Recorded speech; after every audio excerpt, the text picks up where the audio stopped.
Gostaríamos de convidar todos que estão espalhados por aí a se aproximarem aqui da nossa roda de conversas e galeria de hoje. Mais um momento de muita alegria no mar, enfim, abertura dessa exposição. Queria, acho que todos conhecem, mas apresentar Evandro Teixeira e Paulo Herkenhoff, artista e curador da mostra. E, enfim, dizer que essa é mais uma das iniciativas do Mar no sentido de pensar uma história do fotojornalismo no Brasil. Para quem teve a oportunidade de ver, hoje a gente tem em cartaz a exposição do Kurt Klagsbrun, um fotógrafo austríaco que foi extremamente importante na constituição do imaginário brasileiro, que tem sido cada vez mais revelado ao público.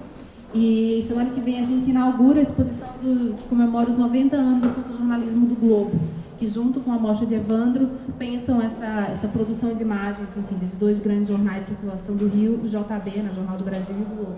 Vocês estão de antemão convidados.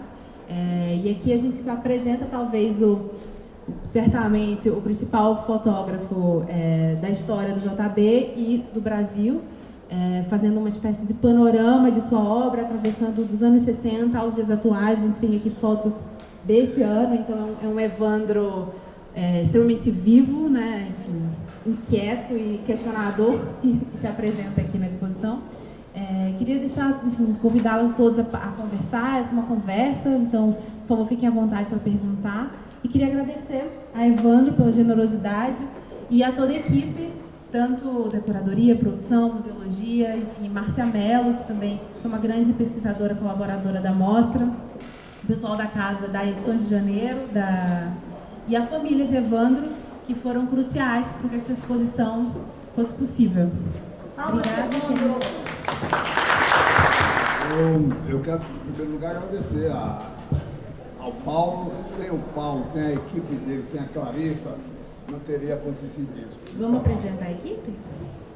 Você quer apresentar? Eu quero, claro.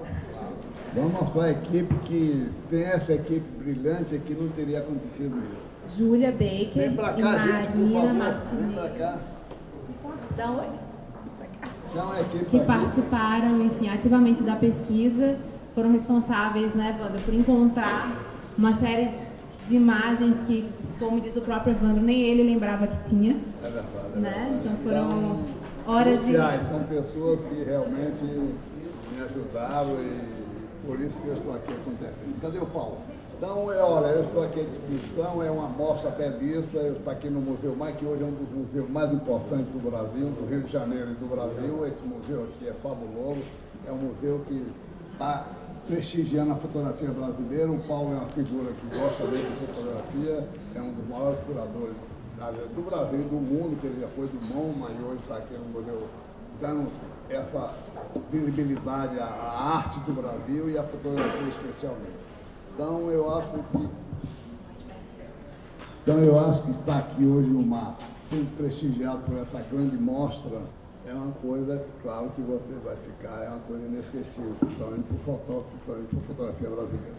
Então eu estou aqui representando não só a mim, como a fotografia brasileira nesse momento, que tem um momento brilhante na história da fotografia no mundo. Hoje nós somos um dos melhores, a fotografia brasileira hoje é uma das melhores do mundo, então está aqui no Mar hoje, graças ao Paulo, que tem um olhar brilhante, é uma pessoa que é impressionante, o Paulo, que sabe de tudo.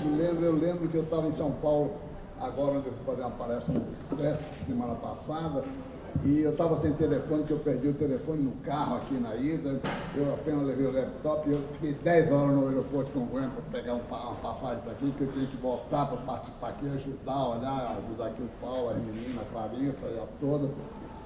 E aí vem um e-mail, o Paulo estava querendo a foto do Evandro desfilando, a Júlia mandou a Clarissa, olha, o Paulo está querendo a foto de você desfilando no Nido da Tijuca. Eu disse, por amor de Deus, eu estou aqui perdido 10 horas, louco, eu não tenho nada aqui no HD, eu estou com laptop, mas eu vou tentar. Aí abre o computador, porque ele disse que toda hora eu ia correndo para lá para ver notícia, acho a foto e achei, mandei. Então, o Paulo é impressionante, de um olhar agudo, que ele sabe de tudo. E aí, ela subia ali. Ela eu ia subir ali para ficar na altura. Eu imaginei que eu fosse subir ali para ficar da altura do Paulo. Da altura do olho. Da altura do seu olhar, porque o seu olhar foi muito responsável por esse olhar que está aqui, que está sendo mostrado. Então, como o Paulo disse, do seu olhar, não, do olhar dele especialmente, claro, por isso que eu estou aqui com esse meu olhar aqui. Eu espero que vocês gostem, que vocês me prestigiem, me prestigiem, que vai ficar aqui durante a discussão até janeiro de 2016. Então, esse é um momento de euforia e de grandiosidade e alegria para mim. Eu queria agradecer a todos que estão aqui presentes, os que estão para chegar ainda. Aqui está o Rogério ali sentado, em pé, como diz lá no Ceará, de pés. E o Rogério é muito tímido, mais do que eu. Quem quiser sentar no chão, pode vir aqui para frente. Exatamente, olha aí. Os candidatos... Está aqui a Suzy Cantarina, outra galerista do Rio, belíssima, artista. A Suzy. Obrigado por ter vindo. Ele, além do Evandro ser um grande fotógrafo, eu tenho o prazer de conhecê-lo há muitos anos e ele tem uma alma encantadora. Eu sou sua fã. Obrigado, obrigado. Então, meu amigo, olha a Karina, minha filha, está chegando ali agora. A Adriana está ali, a Karina está ali. Vem aqui, por favor. Fica a estrela. O Paulo, você já conhece o Paulo? A Karina que já. O Paulo e o irmão do Paulo. A gente, você conhece o Alfredo, que trabalhou lá. Trabalhamos juntos no JB. Então, minha gente, olha, é um momento de euforia, de alegria, de estar aqui nesse grande museu.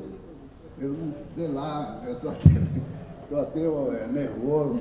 Está outro grande companheiro ali, do velho JB. Eu estou tão eufórico, tão alegre, que estou esquecendo os nomes dos amigos. Paulo está ali, outro grande fotógrafo, amigo meu. E sei lá quem é que eu estou vendo mais aqui. É muita gente, tá? Regina Vapa, eu não sei mais quem é mais que está aí. Bom, então eu estou aqui à disposição, o Paulo vai falar e o que vocês quiserem perguntar, o que quiserem saber, eu estou aqui às ordens. Muito obrigado.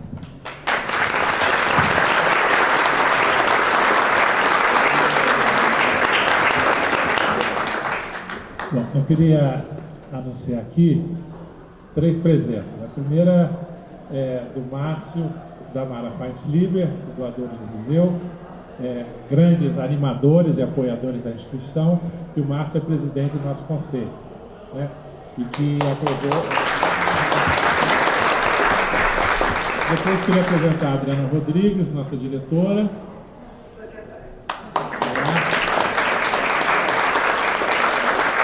E o artista argentino Marcelo Brodsky, que está aqui na frente, e que trabalha num processo de evocação da memória, de construção política da memória, trazer aquilo que não pode ser esquecido, borrar os palimpsestos da história, trazer a evidência, enfim. É um artista que tem uma conotação com aquilo que vamos ver aqui também hoje. Então, dizer que é uma honra para o MAR poder, nesse momento, abrigar a exposição do Evandro, um conjunto ínfimo daquilo que representa a sua trajetória de quantos anos? Mais de 50 anos. Quase 50 anos. Eu não queria falar não, mas já queria falar. São 50 anos, algumas dezenas de milhares de olhares, né? Num tempo em que a fotografia não se dava automaticamente, era necessária uma precisão maior do olhar, da máquina, etc. Né? Então nós estamos disparado, enfim. Mas começar dizendo que um cacoete da crítica brasileira é dividir o mundo do olhar entre artistas plásticos e fotógrafos. Sobretudo se o fotógrafo está ligado a certos princípios estéticos ou a certa utilidade da fotografia, que é, no meu entendimento, um aspecto acessório e, quando é muito bom, é fundamental da linguagem. Também anuncio a presença do Vitor Klagsbrun, sobrinho do Kurt Klagsbrun, que nos trouxe esse grande fotógrafo, né? Então, pensarmos um artista como Evandro Teixeira implica em visitar certos conceitos, certos vícios, certos processos de eliminação no sistema de circulação da obra de arte como algo mais vinculado às manobras do capitalismo, na busca, muitas vezes, de territorialização do mercado, por alguns, em detrimento de outros. Né? Nós estamos falando de um artista que nós poderíamos pegar por múltiplas visões. Né? Nós temos uma tradição histórica de um país que, no século XIX, tem o desafio de representar-se através da arte, mas uma tarefa que a pintura busca, mas não deu conta completamente. Talvez o primeiro movimento mais rapsódico de olhar para o Brasil tenha sido de Marco Ferrez. Né? Esse homem viaja, e só depois dele que nós teremos pintores que viajam pelo próprio Brasil, como Antônio Parreiras, buscando captar o país de uma maneira mais articulada, mais ampla. Então, Ferrez é o primeiro que vai do Rio Grande do Sul ao norte. Né? A guerra, né, como um dos benefícios de ser um país que acolhe refugiados, né, o benefício da generosidade durante a guerra é múltiplo, porque nos traz a potência, ali ainda criança, de uma Clarice Lispector, mas já nos traz também adultos, como Kurt Klagsbrun, Thomas Farkas, Verger, Gautreau e muitos outros. Né? E é esse grupo de fotógrafos, Manzon, fotógrafos estrangeiros que olham o Brasil com o olhar que o Brasil estava pedindo e que os brasileiros não tinham condições políticas, por formação, né, de perceber o país na sua riqueza plena.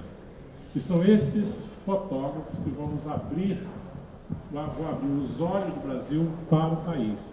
E daí surge o José Medeiros e tantos outros. Seu amigo, né? Direto. Né? Mas também não deixemos de falar do da Guerra de Canudo, né? Sim. Do Flávio de Barros. Flávio de Barros. Pois é. Mas Flávio de Barros, ele é um fotógrafo do Exército. Pois é. Então nós temos algumas instituições, o Exército cria, né, um sistema fotográfico já na Guerra do Paraguai, etc. Mas, enfim, o que eu queria dizer é que esse olhar para o Brasil é um olhar que atravessa nossa geografia tão ampla, né? É uma mobilidade diferente da pintura e tem compromissos diferentes da própria pintura. Né? Então, é desse ponto de ruptura da representação do próprio Brasil que penso que poderíamos... Agora nós vamos escutar o espetáculo da educação no mar, né? Que é algumas das 400 crianças que virão hoje ao mar, porque todos os dias são 400 a 500 crianças. Né? Graças à nossa escola do olhar, a Naina Mello está aqui. Né?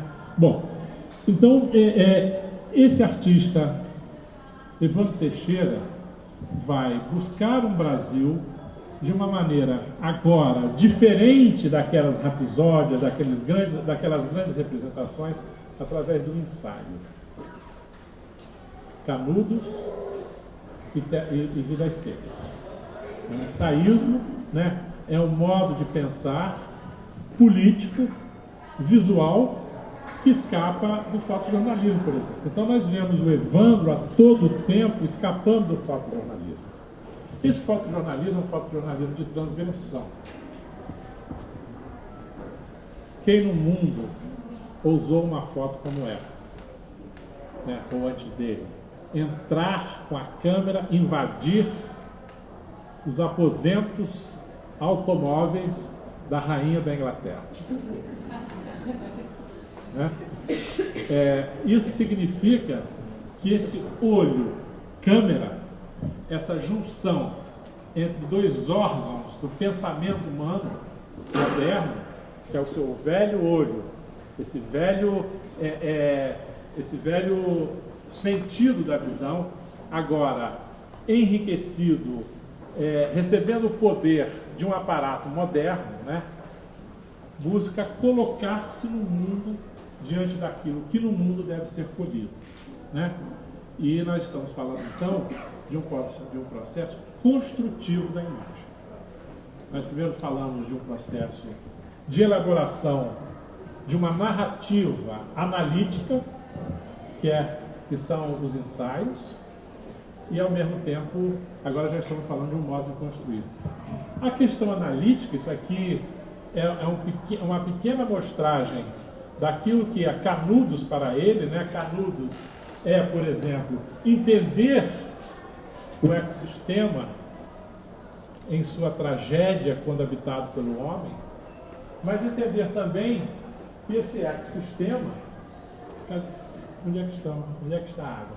Que esse ecossistema tem uma história, a mais trágica história, um dos mais trágicos momentos da história republicana, porque 5.000 homens, 5.000 seres foram mortos sob a presidência do primeiro presidente civil do Brasil, sob Prudente de Moraes. O que significou a República no seu primeiro teste de democracia? Destruir uma comunidade de 5.000 pessoas. Em seguida, por circunstâncias econômicas da indústria de energia elétrica, a região de Canudos será inundada por uma barragem, mas volta e meia a memória volta. As águas se baixam e Canudos reaparece. Então, o Canudos de Evandro é aquele Canudos que o autor, Euclides da Cunha, não pôde pensar, né? Ele pôde dizer que nós nunca tivemos, né, evidências visuais suficientes que nos dessem com a clareza da tecnologia contemporânea, do aparato óptico contemporâneo, não tivemos uma clareza visual que o Brasil precisa. Eu cito aqui Adir Botelho, com seus desenhos e gravuras, buscando gravar, ou seja, buscando com o ferro na madeira, extrair daquele campo escuro, que é uma matriz xilográfica, que é pura, a matriz xilográfica é intocada, é só negro, só preto, e ele então escava com um material pontiagudo para extrair visões possíveis de interpretação de Canudos. E acho que há um diálogo grandioso entre esses dois olhares. Então, Canudos, aqui, nos evoca memórias dos que guardam relatos e vestígios, né, da guerra, e, ao mesmo tempo, é uma Canudos que continua viva, atuante, né, na religiosidade messiânica, né, algo arraigado, mas também num futuro, muitas vezes, opaco para uma criança, para um jovem, né? Um futuro que não oferece uma rota, mas oferece um caminhão, né? Então, eu acho que a interpretação visual, isso aqui é apenas, sei lá, um terço, né, um terço, mas eu acho que é um terço que sintetiza esse percurso, é um ensaio visual, né, que acho que antecipa muito das narrativas visuais da arte contemporânea brasileira que se utiliza na fotografia. Um jovem, como daqueles que Mário Pedrosa queria para o Brasil, que não se julgassem mestres na juventude, mas que aprendessem que os verdadeiros mestres, num contínuo trabalho, têm aqui um grande momento de aprendizado. Porque diz Mário Pedrosa, se não tivessem sido, se tivessem dado o papel de mestres na juventude, seriam sábios na idade madura. E ele estava falando de Cavalcante, Tarsila, toda aquela arrogância modernista que negava um artista do calibre, por exemplo, de um Visconti, né? Então, aqui nós temos uma possibilidade de aprender a ver, de entender o que é a construção mental sensível e política das ideias visuais. Da mesma maneira, nós temos o outro ensaio, Vidas Secas, que é um dos grandes monumentos, né, da literatura ética brasileira, né, que não fica celebrando aspectos folclóricos, etc. e tal, mas busca entender na raiz, nessa raiz seca, né, aquilo que é o drama social brasileiro, né? O drama de uma miséria subdesenvolvida. Um contemporâneo do Evandro será, por exemplo, Celso Furtado, que busca entender o processo pelo qual se produz o subdesenvolvimento. Ele também é contemporâneo de Geografia da Fome, né? Entender que a fome é uma construção social. Então, nesse momento, nós temos aqui um artista que, nos seus ensaios, escava os significados que estão ocultos no presente de tragédias que nós buscamos sempre reduzir a história e que, no entanto, são contemporâneas, né? Depois, para falar desse Evandro inusitado, nós temos, por exemplo, nesse país do futebol, essa ânsia de um futebol verdadeiro, né, se dando nos terrenos os mais inadequados para a bola rolar, né? Mas são terrenos com grande valor, com grande valor histórico. Por exemplo, aqui à esquerda, em cima, Milagre, a cidade do Senado do tempo do Glauber Rocha e a Central do Brasil, recentemente.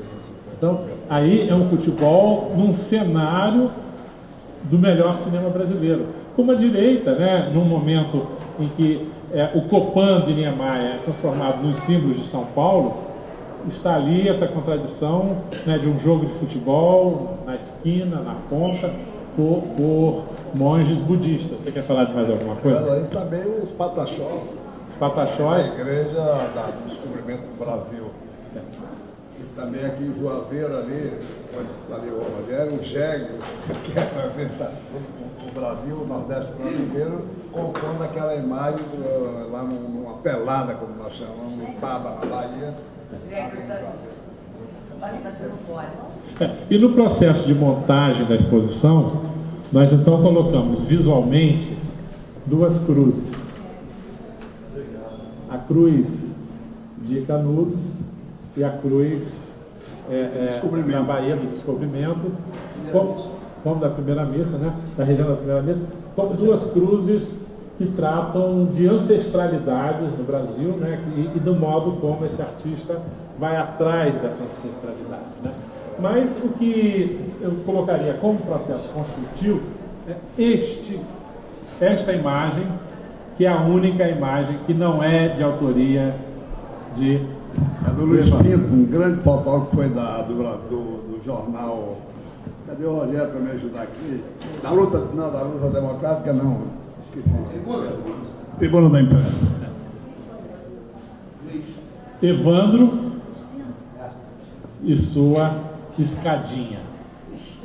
Evandro e sua escadinha é aquela necessidade de converter a fotografia, a imagem fotográfica, numa questão de biopolítica, não definida pelo Estado com relação aos indivíduos, mas do próprio sujeito da imagem com relação a si próprio, ao seu movimento corporal. Então, isso lhe permitiria, por exemplo, tirar as mais belas fotos do Carnaval Carioca, né, a partir de uma dimensão, de um ponto de vista inusitado. Ou, por exemplo, nós podemos ver a mesma bandeira do Brasil, no sentido mais genérico, não necessariamente a mesma, né, aqui vista por baixo, né, quase como uma saia de baiana, né, no Carnaval, e aqui vista por cima, como sendo avessos, né, e isso implica num movimento... Com a ajuda da escadinha, naturalmente. Isso explica, então, como a fotografia necessitará dessa entrega do corpo àquele ponto de vista requisitado pela situação. Por exemplo, isto aqui. Essa imagem é de um planejamento na sua espontaneidade absurdo, porque é extremamente espontâneo. Extremamente, né? Numa pose, a passagem do casal levando o anjo para o enterro, né? Aqui. Mas por que ela existe assim? Você ficou... Como é que foi a história? Conta a história. Foi no Ceará, de repente nós estávamos, eu e o amigo meu Armando Brito, um grande fotógrafo de Brasília, nós estávamos passando, de repente a gente vê esse casal passando pela estrada sozinho, aí vamos parar, passamos por eles, voltamos 100 metros, paramos, saltamos, o Brito ficou e eu deitei com a Lai, com a grande angular e eles passaram. A gente não queria chamar a atenção, que nós éramos fotógrafos, nós estávamos fotografando. E foi um momento de uma tristeza, de uma singeleza, de um momento clássico da história, porque é um momento triste, que é a fome do Brasil que ali está, enterrando um anjinho, como eles chamam, uma criança de 3 meses, e eles foram embora e de repente não sentiram. E a pergunta é: que asas são essas? Né? Que asas são essas? Essas asas pesadas, né? Que não choverão, que não haverá chuva, né? Que não houve chuva realmente. Então nós estamos falando de uma foto que não se dá como um mero flagrante, uma sorte, né? Não é uma sorte. A sorte é do nosso olhar, de ter um artista como Evandro passado e entendido que tinha que voltar, né? E voltar de uma certa maneira. Então nós temos ao longo da exposição vários momentos como esse, né?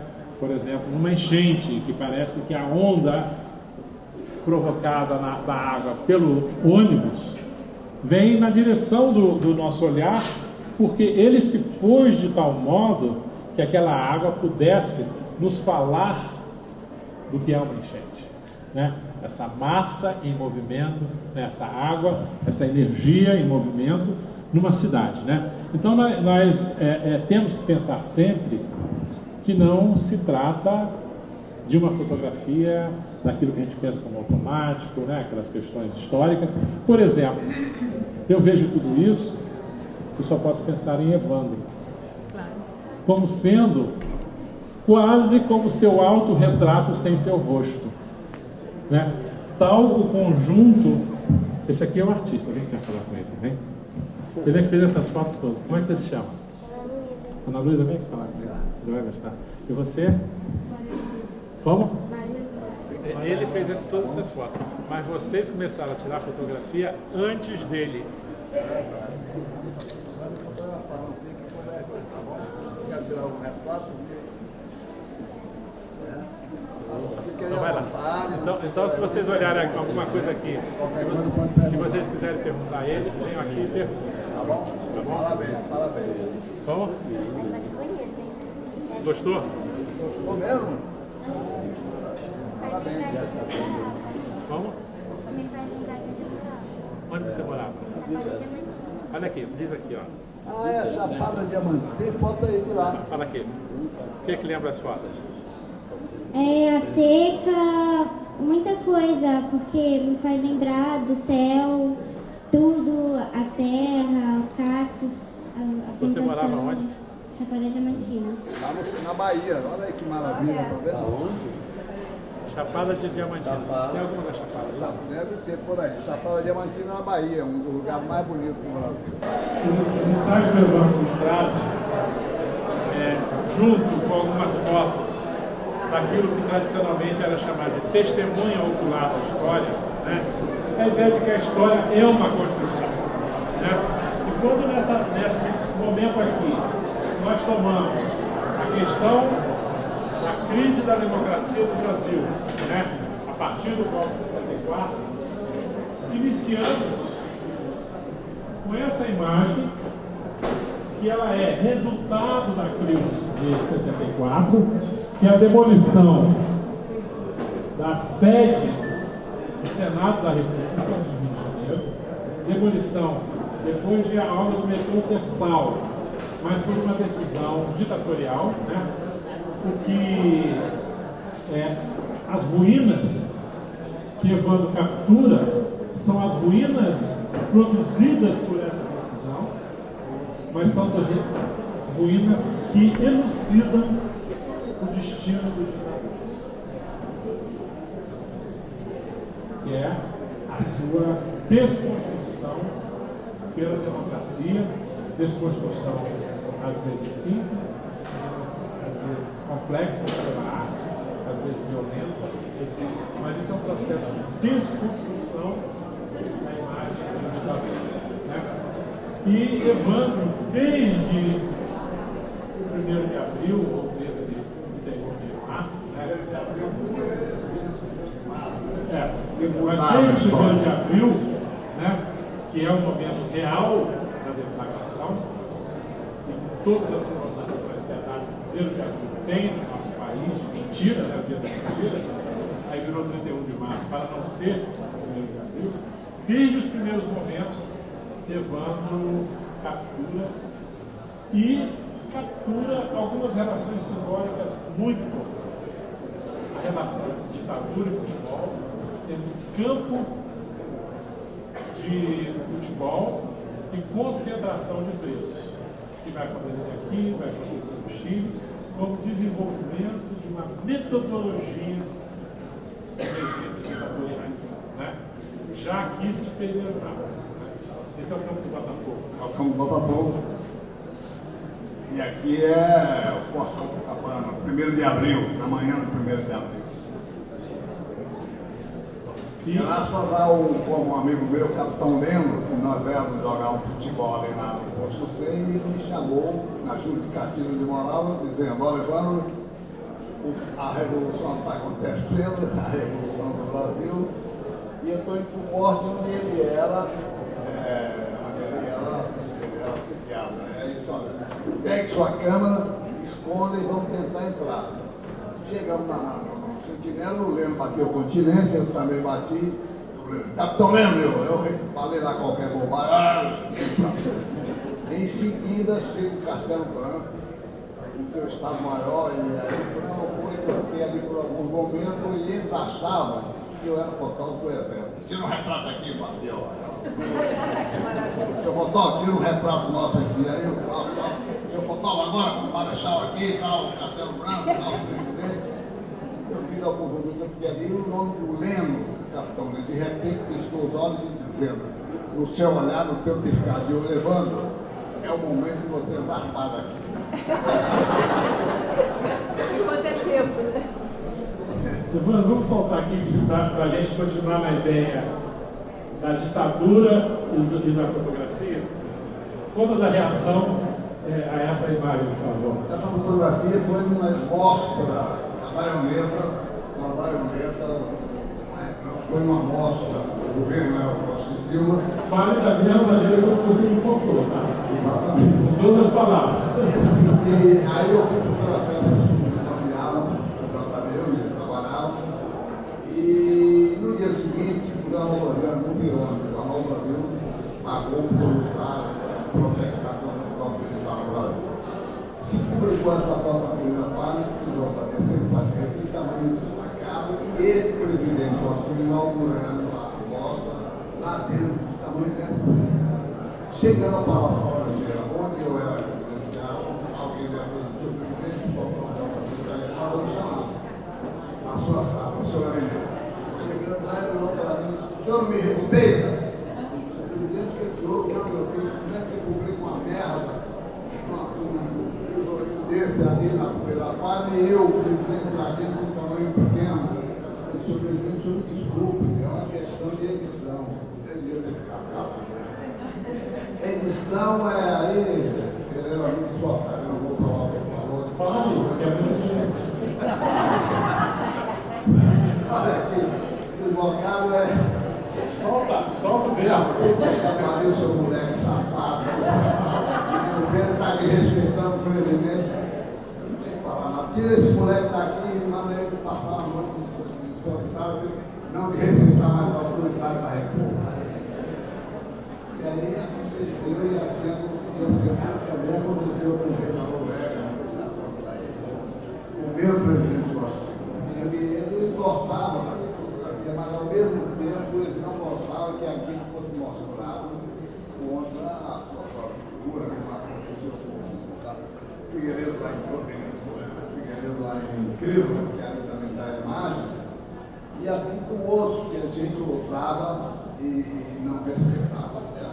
Para vocês terem uma ideia, quando nós chegávamos para lá para o dia, nós tínhamos que bater continente, e na hora da bandeira tinha que perfilar e também bater continente. A coisa era a tua situação.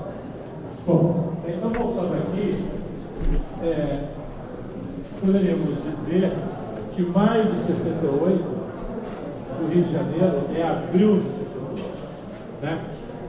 As grandes conturbações de revolta contra o poder, contra o Estado, o Rio de Janeiro, na verdade, começava antes daquelas em Paris, em função da morte do estudante Edson Luiz, né, que causa uma revolta, e na missa, tanto no enterro, quanto na missa do sétimo dia, Evandro estava lá, né? Aqui é o Vladimir Palmeira, né? O grande líder estudantil da época. E lá, a repressão após a missa na Igreja da Candelária. A Candelária, até aquele momento, era o principal palco religioso da vida pública brasileira. Era a maior igreja do Brasil, né? E era onde as grandes cerimônias, etc., se davam. Né? E foi escolhida para a missa do Edson Luiz.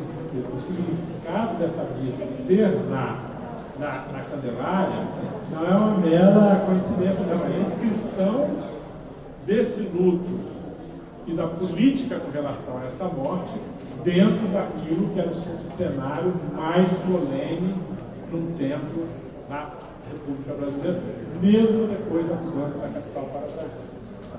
E aqui então nós temos talvez as mais poéticas, as mais comoventes imagens no Brasil, né, daquele momento da repressão naquele momento. Mas essa poética não vai se dar com o fotógrafo satisfeito com o lugar em que seu corpo e seu olho o levavam. Né? Mas era preciso, ele percebe que poderia ver com maior grandeza. Né? Na realidade, a mesa na Candelária, nós fomos uma série de fotógrafos, jornalistas, cinegrafistas, chegando lá. Aqui existia um edifício de 3 andares, que eu acho que era da Oeste, uma coisa dessa, e nós subimos no teto do edifício e essa foto foi feita de lá. Quando os militares notaram que um fotógrafo lá em cima, aí eles começaram a tirar e puxar lá de cima, correndo pelos fundos, chegando no edifício da seleção e estava acontecendo um massacre. Quando aconteceu o massacre, batendo espadas, que usavam espadas e balas de verdade, os fotógrafos que estavam no chão foram massacrados, como o Roberto da Costa, e a igreja, sentindo a repressão, fechou as portas e quem estava do lado de cá foi massacrado. Como você pode ver, teve uma moça que deitava, pisoteada pelos cavalos. Então nós temos um fotógrafo que tanto captura, né, esse encurralamento da sociedade civil pelo Estado, porque aqui o que nós temos é o aparato físico de poder do Estado versus a sociedade que busca se organizar em defesa para resistir à ditadura. E ao mesmo tempo ele obtém essa imagem, que é uma outra imagem, em que aqui nós temos a impossibilidade de governo, aqui nós temos um jornalismo que fala da mobilidade no espaço público, né? A mobilidade desse mesmo aparato de repressão e a mobilidade dos indivíduos, agora já dispersando-se, né, diante da repressão de uma outra forma. Então, nós temos aqui uma outra relação que o espaço tem uma função de ver de cima, de ver de um ângulo que nos permitisse isso, e mais próximo ver isso. Então, é uma câmera que não se satisfaz com um único ponto de vista, mas sempre tem que responder aquilo que é entrevisto. Eu não sei se você vê as coisas sempre dessa forma, né? Mas essas manifestações aqui estão entremeadas a mais de 100 mil, mas aqui ainda a repressão, eu acho que a mais contundente imagem de repressão ao indivíduo durante esse período é esta. Em toda a imprensa brasileira, você explica. Na realidade, eu queria dizer para o fotógrafo, principalmente, os aprendidos da fotografia muito ali, a câmera que eu estava na época, quando eu senti aí, por exemplo, essa foto aqui, eu sempre gostei de estar na frente da acontecimento. Eu estava andando por lá, ele andando por lá, e dá mais mobilidade, dá mais avanço. E nesse momento aqui, foi na terça-feira, se não me lembro, nós tínhamos saído lá da Santa Luzia, onde houve uma manifestação, tinha sido baleada uma estudante, hoje é professora da Federal de Niterói. Passamos pela Embaixada Americana, onde nós fomos bombardeados, tomaram o equipamento do Ernst Schneider, que era o grande fotógrafo, que era o Correio da Manhã. E ali eu fotografei saindo da Finlândia correndo, porque tudo era na correria e tinha que estar com o câmera na mão. Chegando na Finlândia, de repente eu senti a situação que era um estudante vindo correndo e o policial batendo, e de repente, num momento de impacto, tanto de empurro, caiu, o óculos estava, bateu a cabeça no leito do Teatro Municipal e deu um berro horroroso, ali ficou morto. Isso é 1 segundo antes da morte, né? E o mais extraordinário na foto são os óculos que estão aqui ainda como se fosse uma extensão do corpo, agora já no braço, né? E ele já sem poder ver, portanto, né? Eu acho que é uma foto que fala do passado dela, do presente e do futuro imediato, tudo como um átimo, como é a própria fotografia, né? Também ela é de uma cinemática, né, da perseguição dos seus resultados extraordinários. E nesse processo... Só um minuto, eu queria dizer, desculpe, eu queria dizer, porque a coisa era feita na correria, no impacto, você, de repente, o partido da Florida não corria bem na época, né? Eu disse a Rio Branco na disparada, ele queria tomar um equipamento. Ele se massacrava com eu ficava bem quebrado, destruído. Mas acho que a gente teve a fotografia teve essa missão de algum documento, a fotografia lá no Jabalê, por exemplo, era uma feita duplicada para preservar aquilo que pode mostrar o olhando. E claro que o Evandro continuou incessantemente a interpretar e registrar as tabulas dos movimentos, né?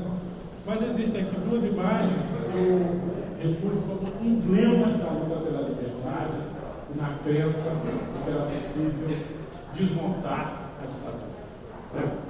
A primeira são essas. As baionetas, com essas duas ligadas, que remeterá algum tempo depois na Revolução dos Cravos de Portugal, né? A relação do fotógrafo, aquele gesto de oferecer cravos aos soldados, né? Aqui são libélulas de vida efêmera, né? De uma fragilidade física imensa, e que pousam na ponta daquilo que é, dentro da história da arte, o símbolo do tato. O símbolo máximo do tato da relação da vida são as pontas de guerra e de morte. Porque é o momento que o corpo pode ser dominado pela... Né? Então, na história da pintura dos tatos, dos 5 sentidos, a arma, aqui nós estamos falando de uma arma de fogo, mas aqui na ponta da baioneta está aquele momento de toque em que se inicia a morte. E ele fala do momento em que um animal de vida breve desperta do seu casulo para a vida, né? Então essa imagem terá um simbolismo, né? extremamente intenso, né? Da mesma maneira que a queda de um policial militar, da aeronáutica, né? A queda pode simbolizar a mesma queda da própria queda do Estado, e ao mesmo tempo uma queda de deixa um rastro geométrico que é aquilo que é preciso acreditar que em algum momento a curva do tempo se será essa situação. E acho que uma das qualidades de Evandro, que vem de uma intuição, nós poderíamos pensar a partir de Bergson, mas é uma intuição que se estrutura pelo conhecimento e pela experiência, é a intuição de quem está no lugar certo na hora que as coisas acontecerão, para que ele possa não registrá-la, mas interpretá-la para além daquilo que o texto não pode dizer, e nos tornar intérpretes dos fatos a partir do nosso olhar, né? E não a partir de um conhecimento, de um argumento verbal. Ele estava lá na época do golpe do Chile. Na verdade, eu fui pelo JB no golpe militar do Chile, onde eu fiquei lá durante 2 semanas. E o mais importante, é claro que no Chile foi muito evidente, no Chile o ataque foi 10 vezes maior do que aconteceu no Brasil, especialmente no Estádio Nacional dele. Se vocês virem um dia o filme do Costa Grava, vão poder ver a realidade do que aconteceu no Chile, porque o filme é de uma realidade perfeita. Então, dentro do golpe militar, a pessoa mais importante depois da morte do Allende era o Pablo Neruda, um grande poeta do mundo, prêmio Nobel de Literatura. E o Neruda foi morto indiretamente. Ele não foi morto no Estádio Nacional, como tantos outros, como Vitor Hara, como tantos outros personagens. Vamos passar para lá? Vamos passar para lá? Vamos. Tá. Mas eu vou dizer. Como? Não, porque é diante das fotos. É diante das fotos. A gente vai falar diante das fotos. Eu só queria concluir aqui dizendo o seguinte: quando o Jornal do Brasil manda Evandro para o Chile documentar o golpe, não é algo também por coincidência. Da mesma maneira como a Opinião Condor se torna um processo de espalhamento de uma tecnologia do terror do Estado, né? Da mesma maneira, o processo do fotojornalismo como um sistema de resistência política e de envolvimento do leitor, espectador da imagem, isso se transforma para lá. Da mesma maneira que essa experiência brasileira foi transposta para o Estado Nacional, o Brasil transpõe um fotojornalismo agudo, consciente, esperto, né? Com uma esperteza de sobrevivência, porque é preciso sobreviver, né? Sobreviver. E simultaneamente ir a fundo com a mensagem. Então nós poderíamos passar para a próxima área, que aí nós vamos complementar o segundo momento chileno. Exatamente. Não é apenas o fato de ele estar no Chile, durante o período da morte, dos funerais do Pablo Neruda, mas é especialmente o modo como ele pôde se envolver também com esse processo de luta, né? Na realidade, a morte do Pablo Neruda foi o momento mais importante da história do mundo. O prêmio Nobel de Literatura, do mundo. E ele estava confinado na Vila Negra e nós ficávamos no Hotel Carreira, confinado, rápido do Hotel Carreira, toque de queda, a partir das 2h, nós tínhamos que sair e nos abrigar no Hotel Carreira, porque nesse momento aqui, por exemplo, era o momento do toque da sirene, o momento das 17 horas, todos tinham que partir, porque ficar na rua era convidado. E uma semana depois, o jornalista não tinha informação. Você estava isolado, não recebia jornalismo, a pessoa mais importante, a gente tinha sido morta, bombardeada no Palácio da Moreira, e a Neruda era outra pessoa importante, era assessora intelectual, fazia o discurso.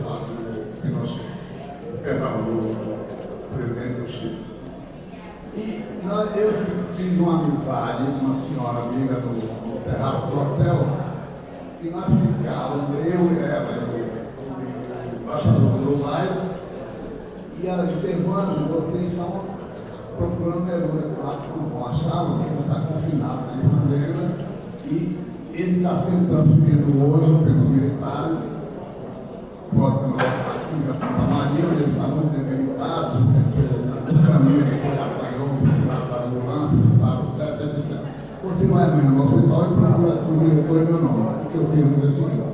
Chega no hospital, e depois eu recomendo, e disse: olha, o nosso poeta está aqui, realmente está dando esse vento. Eu não confio em jornalistas. Doutor, pelo amor de Deus, eu fui fotógrafo do Jorge Amado, da Maria, amigo dele, que é o irmão dele. Deixa eu falar com a dona Matilde, dá uma luz, eu não quero entrevistar, me fotografar, porque eu não estou com câmera. Claro que eu estava cantando isso, o meu andava. Não vou deixar, né? Por um minuto, doutor, ele tá bom, um minuto eu abro a porta, nós falando. Dona Matilde, fotógrafo Jorge Amado, ele no meu livro, tem aquela época, Jorge Amado, fotógrafo Jorge Amado, era nada disso. Eu já tinha fotografado ele, estava aí, isso é verdade, eu não fotógrafo Jorge Amado. O senhor vai embora e eu lhe passo o bonitinho das 22 horas. O hotel às 22 horas, eu liguei e ele disse: senhor Evandro, lamentavelmente nosso poeta faleceu. Aí eu não dormi, eu disse: meu Deus, como é que eu vou chegar aqui amanhã para entrar nesse hospital? Acordei, tomei café, parti para o hospital. Quando eu chego no hospital, uma loucura, o cara, o FS entrando no hospital, eu digo: estou roubado. Não vou entrar aqui, porque eu falo para o jornal, eles vão me matar. O que acontecia? E eu com a câmera escondida, fiquei lá, passeando, procurando uma maneira de repente, com a documentação, é um conjunto de coisas, a coisa de aquele fotojornalista, não é assim, você tem um conjunto de coisas, você tentar não olhar o seu olhar, você tentar insistir, acreditar naquilo que está falando, na sua profissão especialmente. E de repente, quando o militar deram uma bobeira, abriu uma porta no fundo do hospital, eu disse: meu Deus, agora, entrei. Foi um dos momentos mais cruciais, mais importantes da minha carreira. Quando eu entro lá, estava o corpo do Pablo Neruda no hospital, uma máquina, a Dona Matilde sentada, eu quase desmaiei. Dona Matilde, o fotógrafo Jorge Amado, ela me ouviu: meu filho Jorge Amado era o nosso irmão, sua presença aqui é importante. Aí eu dei um sentimento, fiz um clique apenas, porque não dava tempo, porque não é como hoje, não tem a câmera digital, você faz filma, são 10, 12, 4, 5, era um clique só, eu sabe, tinha que ir a like, disparar, né? E aí o corpo entrou no enfermeiro, levou e pode entrar. Eu falei para você que olha mais, aqui conosco. Novamente, eu bateu duas vezes e fiquei lá. Aí, lá dentro, o corpo foi colocado no caixão, arrumado, aquela coisa que eu estava aí, colocado no caixão, e nós fomos para lá, chapscona, eu tenho tempo de acompanhar, claro.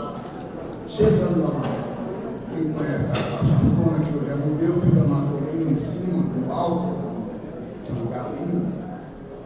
Havia um riacho embaixo da casa da chapscona, do Neruda, aquele riacho tornaram um rio, porque os militares quebraram a represa lá em cima de propósito. Para sacanear. E aí nós tivemos um passatinho para produzir uma ponte, arrancar tapa, madeira na frente. Construímos uma ponte, passando com o corpo, chegando na casa, mas assim, estava literalmente destruído. Uma pena com os tempos. Foi realizada uma missa com alguns poucos amigos que lá estavam, só eu. O que eu mais ficava pensando é como que só eu não aqui, mas na verdade era só eu.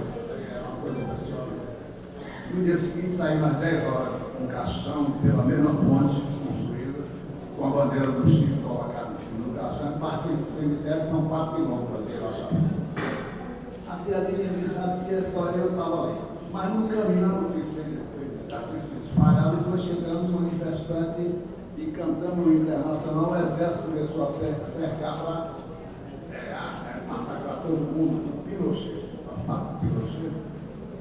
Até aquele dia não tinha recebido nenhum jornalista, ele precisava tirar o enterro do Neruda, convocou uma coletiva de imprensa. Eu fiquei lá com o corpo. Aí já estava toda a multidão de jornalistas no cemitério. Quando nós entramos no cemitério, aquela multidão cantando e declarando os poemas do Neruda, foi um momento de emoção, de lágrimas. Aí eu não me contive mais fotografando e as lágrimas derramando. De repente eu subi no túmulo, na tumba onde o Neruda encaixava, entrou e foi um momento. Eu digo sempre que talvez ali eu acho que tenha sido o momento mais importante da minha história, da minha carreira de fotógrafo. E aí, Paulo, as imagens desse processo, né? Nós temos aqui um livro e essa relação com o Neruda, então, sua morte, estabelecido aqui uma foto, essa foto que ele disse que foi a única que fez, né? E eu queria pontuar que este fotógrafo também é um homem numa tensão delicada e amorosa, uma atração com a palavra poética, né? Nós podemos pensar que essa situação fortuita no seu início, mas construída no seu processo, né? Explorada ao máximo, com a máxima generosidade, né? De entrega, de audácia, de risco, né? Tem uma relação com esse poeta, essa voz. Da mesma maneira como Canudos, né? É uma relação com esse que funda, de certa maneira, a antropofagia no Brasil, que são os relatos de Euclides da Cunha. Se a gente considerar que na época de Canudos, o que é considerado o maior pintor gênio do Brasil, Almeida Júnior, jamais fez uma imagem que interpretasse essa situação, né? Euclides da Cunha vai ser um repórter do Estado de São Paulo, no Estado de São Paulo, em Canadá. Euclides. Da mesma maneira que aqui temos Graciliano Ramos, e aqui temos a relação com o Guarulhos, e que nesse momento, eu diria que há uma síntese entre a relação com o seu colega do Jornal do Brasil, Antônio Calado. Nós temos que pensar que essa enorme saga do fotojornalismo se dá sob a regência da Condessa Pereira Carneiro. Na verdade, temos que fazer justiça a essa mulher, porque junto com Neomar e Soler foram duas mulheres que colocaram o seu jornal a serviço contra a ditadura, para o que desse viesse. Então isso eu acho que é fundamental nós reconhecermos, né? Da mesma maneira como era o jornal de Clarice Lispector, o jornal de Antônio Calado, né? Como escrevia, o Jornal do Brasil, era também o jornal. Então, o Arupe aqui, eu acho que o Arupe do Evandro fica nesse triângulo de defesa, né, dos índios no Brasil, ou nessa dupla que eu diria o triângulo, que é a literatura, né? Nós podemos pensar também na literatura de Darcy Ribeiro, a antropologia, historicamente, Darcy Ribeiro, e a fotografia, né? São as três armas que possibilitaram a interrupção do genocídio generalizado. Quer dizer, os atos genocidas que ainda acontecem contra as sociedades indígenas, hoje são, de certo modo, fortuitos, eventuais, comparado ao modo sistemático como se perpetrava durante a ditadura, né? Eu acho que esse tripé, antropologia, conhecimento, ciência, a palavra poética, a escrita, enfim, e o jornalismo, e finalmente a fotografia que dá visibilidade. Eu acho que é nesse núcleo que demonstra o genocídio e que demonstra algo que me parece que era um grande drama da sociedade brasileira, né? Que era entender, para certas funções do capital, que o índio era algo entre o animal e a espécie humana, né? Ficava ali, nesse limbo, onde toda sorte de violência há séculos era possível, né? Eu acho que é esse triângulo de civilização, de modernidade, que vai atuar, né? Bom, e para concluir a relação do Evandro e concluir nossos debates, eu queria sugerir a todos lerem cuidadosamente o poema de Carlos Drummond de Andrade, que também se colega no Jornal do Brasil, né? Que faz uma análise da obra do Evandro, que é uma grande síntese de uma percepção, de uma análise que é o fotojornalista, e sobretudo que é o seu uso da linguagem, o seu uso técnico, o seu uso estratégico e sobretudo a sua construção poética, enfim. E acho fundamental que palavras como existência, amor, estejam no mesmo poema. Você possibilitou, digamos, você deu à poesia de Carlos Drummond a possibilidade de escrever esse poema. Assim que eu vejo a existência desse texto tão fundamental para compreendermos que pode ser a arte para uma sociedade, você ofereceu a Drummond isso. Ou talvez Drummond também estivesse à espera de alguém como você. É essa a beleza dessa relação que nunca será respondida. Se é você que ofereceu a oportunidade ou se ele estava esperando por você. Eu acho que ele estava esperando por ele. Então o poema está na frente. Eu queria dizer que você, por favor, que leia o antecessado, é o texto do meu amigo Paulo Requerol, essa figura aqui. Muito obrigado, uma palma grande para você.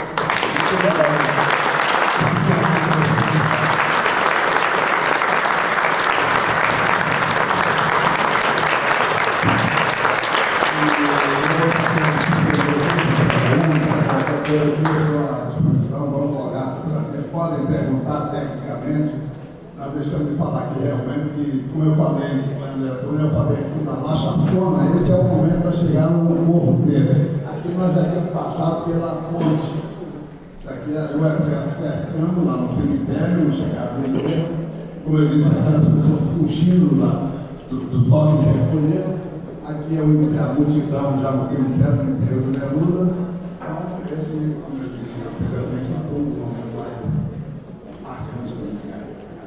E vamos passear aqui, quem quiser perguntar, responder. Eu acho que tem muita coisa que vai ser chamada lá. Muito obrigado a todos.